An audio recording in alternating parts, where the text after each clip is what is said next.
सत्यनाम आप सभी को मेरी तरफ से साहिब बंदगी। पिछले पार्ट में हमने यह जाना कि कबीर साहिब धर्मदास जी से कहते हैं कि सत्य क्या है और असत्य क्या है तथा इसे बताते हैं। कबीर साहिब यह भी बताते हैं कि निरंजन राक्षस जैसी प्रवृत्ति धारण करके जीवों को सताने लगे हैं तथा जो सद्गुरु के उपदेशों का पालन करते हैं वह काल के मुख में नहीं जाते, लेकिन जो सद्गुरु के उपदेशों का पालन नहीं करते वो निरंजन रूपी राक्षस के मुंह में चले जाते हैं, मुख में चले जाते हैं। तो चलिए आगे की स्टोरी इस पार्ट में जानते हैं। कबीर साहिब धर्मदास जी से कहते हैं कि हे धर्मदास जी, ब्रह्मा ने 68 तीर्थों की स्थापना करके कर्म अकर्म तथा पाप पुण्य का बंधन जीवों पर लगा दिया।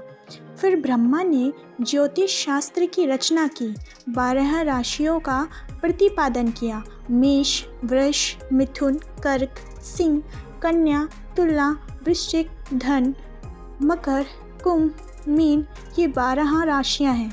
इनके बाद अश्विनी, भृणी, कृतिका, रोहिणी, मृगशीरा, आरद्रा, पुण्यवृष, पुष्य, अश्लेषा, मघा, पूर्वा फाल्गुनी, उत्तरा फाल्गुनी, हस्त, चित्रा, स्वाति, विशाखा, अनुराधा, ज्येष्ठा, मूल, पूर्वाषाढ़, उत्तराषाढ़, श्रवण, घनिष्ठा, शतभिषा, पूर्वाभद्रप्रदा, उत्तराभद्रप्रदा तथा रेवती।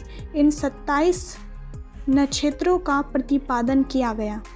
इनके अलावा सोमवार, मंगलवार, बुधवार, बृहस्पतिवार या गुरुवार, शुक्रवार, शनिवार तथा रविवार, इन 7 वारों को बनाया गया तथा प्रथमा एवं एकरमा, द्वितीया या दूजा, तृतीया, तीजा, चतुर्थी या चौथ, पंचमी या षष्ठी या षष्ठ, सप्तमी, अष्टमी, नवमी, दसवीं, एकादशी या 11, द्वादशी या 12, त्रयोदशी या 13, चतुर्दशी या 14, पूर्णिमा या पूर्णिमासी अथवा पूनम, ये 15 तिथियों का प्रतिपादन किया गया। अमावस भी 15 तिथियों में ही आता है। इन अमावस की गिनती कृष्ण पक्ष से की जा सकती है तथा पूर्णिमा की गिनती शुक्ल पक्ष से की जा सकती है। चारों युगों में सृष्टि के सृजन, पालन व सहरण तथा उद्भव, विकास व प्रलय का ताना बाना निरंजन एवं माया ने बनाया। क्योंकि चारों युग क्रमांक सत्य, त्रेता, द्वापर व कलयुग की एक चौकड़ी है। निरंजन को 70 चौकड़ी का राज सत्य पुरुष ने प्रदान किया है। 60 पल की एक घड़ी निर्धारित की गई। घड़ी को ही दंड कहते हैं।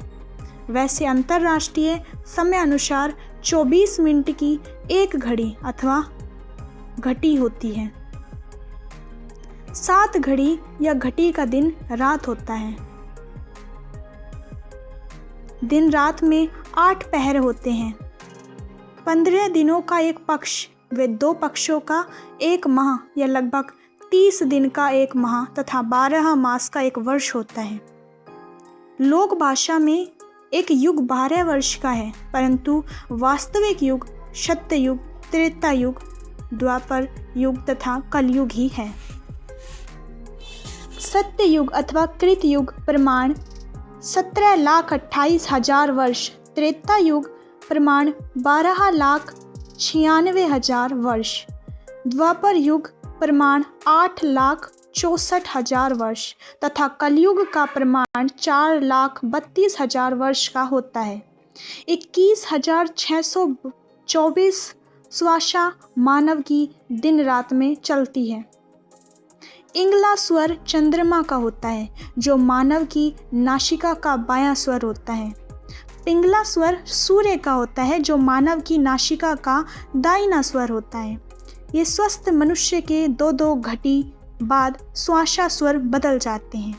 स्वर बदलते समय लगभग बराबर 10 स्वर चलते हैं जिसको सुषुमन कहते हैं। सुषुमन स्वर का ध्यान रखते हुए सुमिरन करने वाला ही पूर्ण योगी होता है। पांचों तत्व कर्मांश आकाश, वायु, अग्नि, जल तथा पृथ्वी, इन स्वरों में एक एक घड़ी चलते हैं। मानव की नासिका से स्वर निकलते समय बिखर जाने पर आकाश तत्व होता है। वायु तत्व का श्वासा स्वर 4 अंगुल नाभि की ओर चलकर छिन्न भिन्न हो जाता है। अग्नि तत्व का श्वासा स्वर 8 अंगुल नाभि की ओर चलकर बिखर जाता है। पृथ्वी तत्व का श्वासा स्वर 12 अंगुल नाभि की तरफ चलकर छिन्न भिन्न हो जाता है, परंतु जल तत्व का श्वासा स्वर 16 अंगुल तक अर्थात नाभि तक चलता है। यह सब निर्धारण काल माया ने किया। काल माया व त्रिदेव ने कार्तिक व माघ इन माह को पुण्य वाला महीना घोषित कर दिया, जिससे नर नारी इन महीनों में तीर्थ स्नान करने बार बार जाते हैं और तीर्थों में रहने वाले पंडों द्वारा ठगे जाते हैं। कोई बिरला ही सद्गुरु का बंदा अपनी भक्ति, विवेक, विचार, सुमिरन व पूर्ण श्रद्धा से इससे बच पाता है। काल माया त्रिदेव तथा इनके अवतार एवं इनके प्रशंसक मनीषियों ने 68 तीर्थों व इनके अलावा लाखों तपस्वियों की तपस्थलियाँ, जिनको पवित्र स्थान कहकर तीर्थ कहा जाता है, बद्रीनाथ, ज्योतिषपीठ, द्वारिका, रामेश्वरम, जगन्नाथपुरी, ये चारों धाम हैं।